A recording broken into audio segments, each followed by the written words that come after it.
Hi guys, just thought I'd show off my cute nail polish.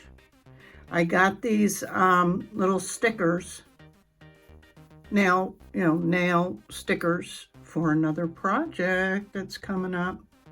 But I thought I'd see how they worked on what they're supposed to be used for before I use them on something that, is just an added thought, but they're really cute. Okay, so you guys, thanks so much for your continued support. I really, really, really appreciate it. It's amazing. It gives me the opportunity when you guys donate to purchase other things that, I've been asked about or I've seen other people doing. So I was able to buy this rhinestone chain that I'm going to experiment with, and this floral foam that has also been suggested from a few of you for, holding the pieces and being able to get jump rings and whatnot on better. So we're going to work with this just stunning Hemimorphite and the rhinestones. Ooh wee! So I'm going to not do a lot of talking, because if y'all have been following me for any length of time, you know that a lot of this is very repetitive. And if in doubt, you can ask me, or you can go back and look at some of my older projects where I do go step by step. But in this one, I am just going to clean the stone with alcohol, put the copper foil tape on, and get the first layer of solder on, and then I'll come back and show you what we're going to do next. But isn't this just gorgeous?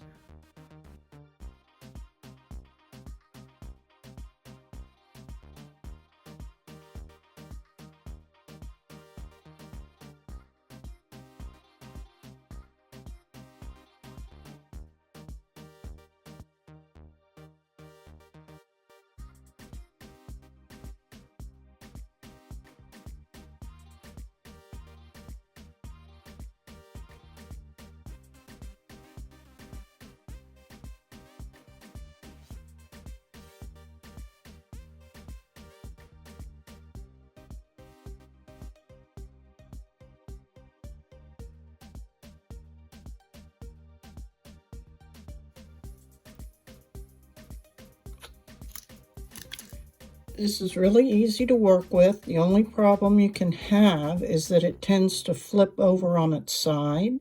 So just be really careful you're watching for that.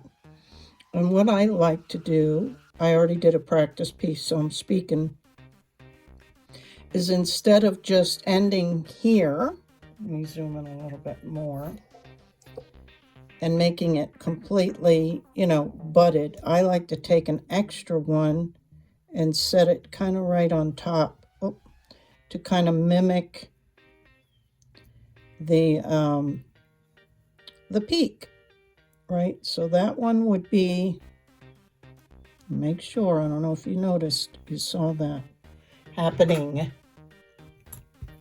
It rolls over.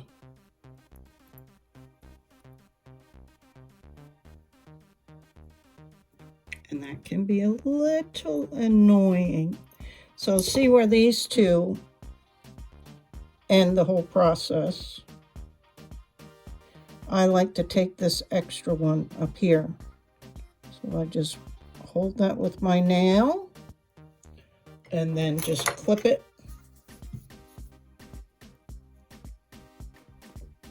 And it's super thin, and it must be made out of tin, so it'll look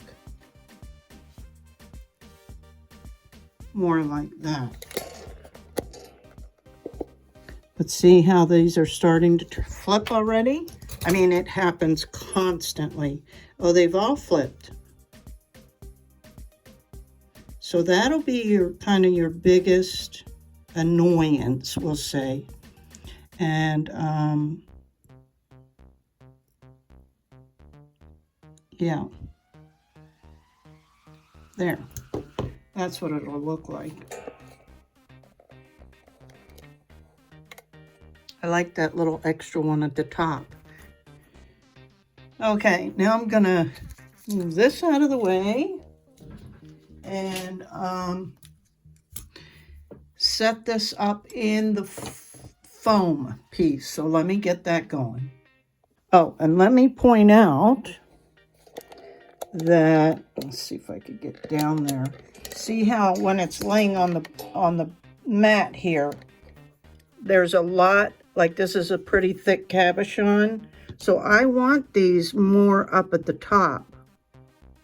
So you'll have to be very mindful too when you're putting this, all of this into the foam, and do your best. My last piece, or the very first piece I did, wasn't perfect in that regard, in that the cabochon wasn't exactly, you know, they call it calibrated. So like this is a lower point and this is a higher point. So the sides of this cabochon are thinner down here than they are up here. So when you're trying to get something up, same as when you're working with just putting a wire around it, framing it with a wire, same thing. That's a little challenging to get that right up at the top instead of at the bottom. Even though, I mean, it won't look bad, because even if you did like that, it's just that the solder, you know, will be more visible. So just thought I'd point that out. And another thing I want to mention about this foam, because I started to use it in another tutorial. It was a members only tutorial, and I didn't like it at all, because this is that floral foam, and I don't know if you'll be able to see, but it's very gritty. And if any of you have ever done floral arrangements using this, you'll know what I'm talking about. But for those of you who haven't, I don't know if you can see, it sheds and creates all of this very fine dust, which I did not like, and I was concerned that it would, you know, be dirty on the cabochon and prevent the solder from flowing nicely. But I decided to try it on this because you know, I'm pretty determined. I don't know if you know that about me, but I'm pretty determined. So what I did was I just took some aluminum foil and made like a basket for it, so that at least the debris from moving it around and everything's not going to get on my work surface, right? So I just wanted to point that out. The other thing I'm going to mention is what we just talked about, where a lot of times stones are not calibrated, meaning they're not the same width. And that is a thing, especially in metal smithing. So this is higher than this point. So when I'm embedding this into this foam, I pushed the thicker part down further than the higher or than the lower part. And, you know, you I suppose you could even use maybe a little level to see, but that looks pretty good to me. And the reason I say that is because now we're going to embed this chain right around this.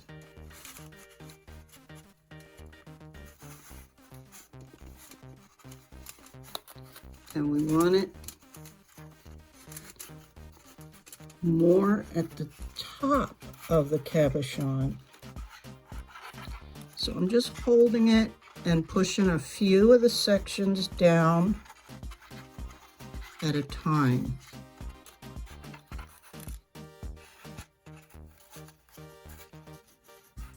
And you can use a little tool if you want, you know, like this. And just go around and embed this down in there as well.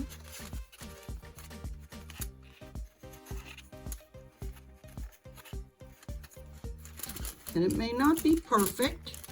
I don't do many things that turn out perfect, that's for sure.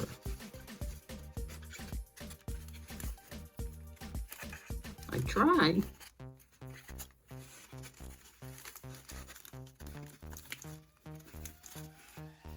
And I'm pushing it in pretty deep because I'm trying to keep it up to the top of the stone, right?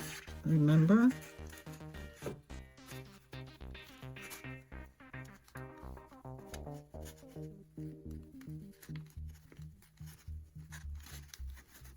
So the peak section doesn't have to be pushed down as much because it's thinner up there, but as it gets towards the back is where this cabochon gets thicker.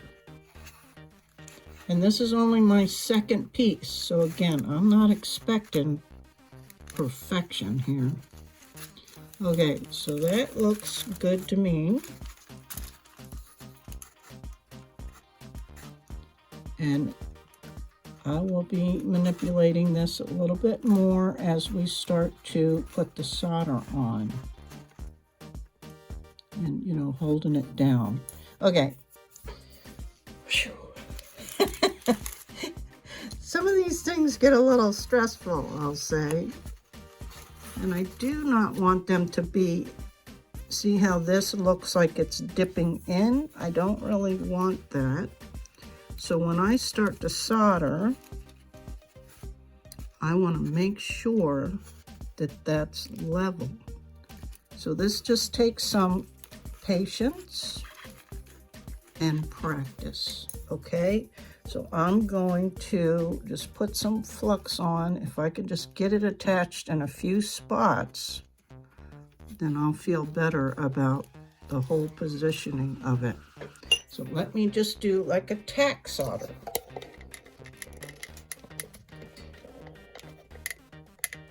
I'm trying to learn how to get better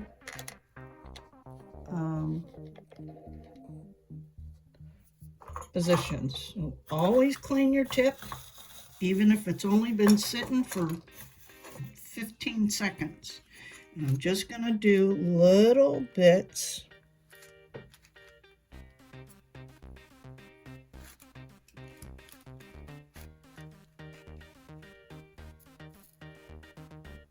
And this stuff melts really quickly on this.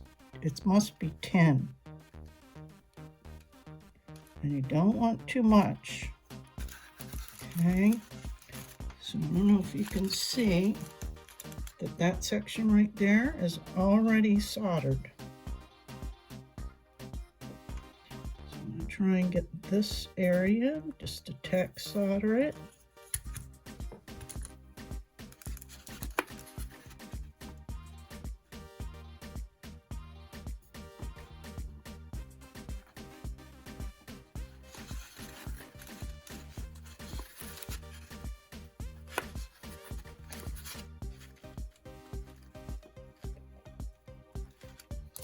So let me continue doing this and I'll be back.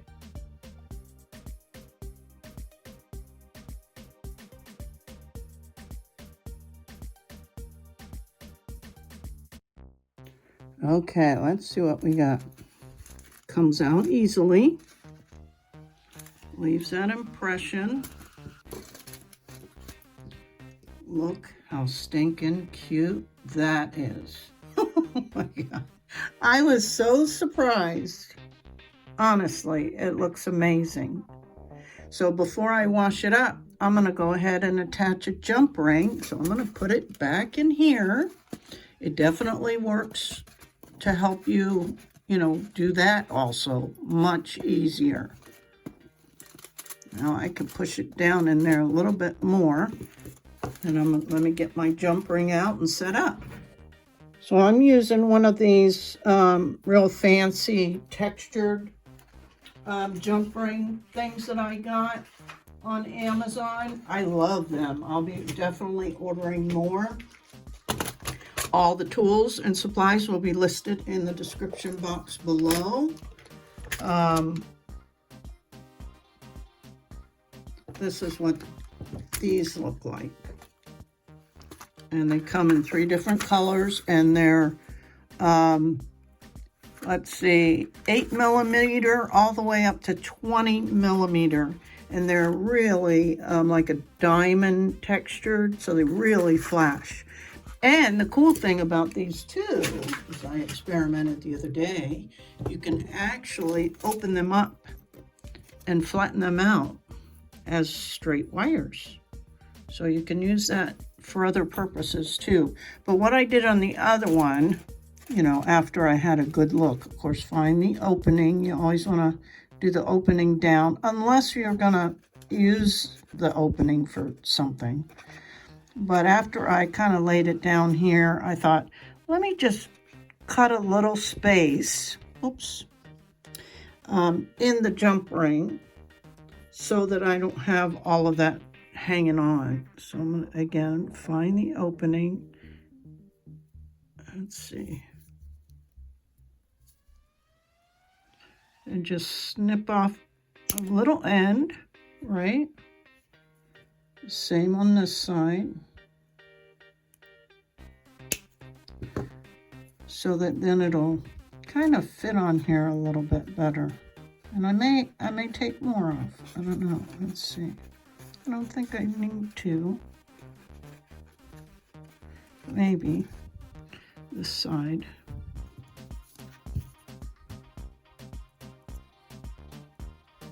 I hate showing you guys this close-up stuff because that's when my shakes get really bad. And then just take your time. Don't get in a rush. Take your time, set this up right. Right? Just like that. And it doesn't have to be perfect because remember, soft solder does bridge. And you can give it a little push down and it's not going anywhere. Woohoo! I like that. And then just give it a little flux. And this foam is okay with the flux. Clean your tip. And then we're gonna attach this jump ring. Don't take too much solder because we don't need a lot. Just let it melt. There, perfect. This stuff is amazing for soldering, honestly. Okay.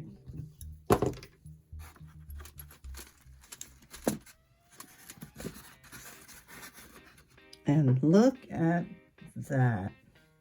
Isn't that lovely?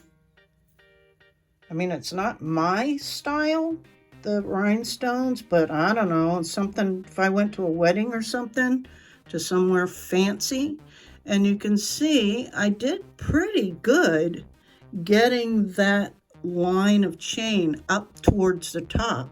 There's a little bit of area where you can see the solder line and down here, but I'm happy with that. So I'm going to put another jump ring as the actual bail, the same size. These are 8mm that I used on this, and I'm going to put it on here, and I'm going to, well, let me go wash it up first, and I'll be back to show you what it looks like. And here is the final project. Wow.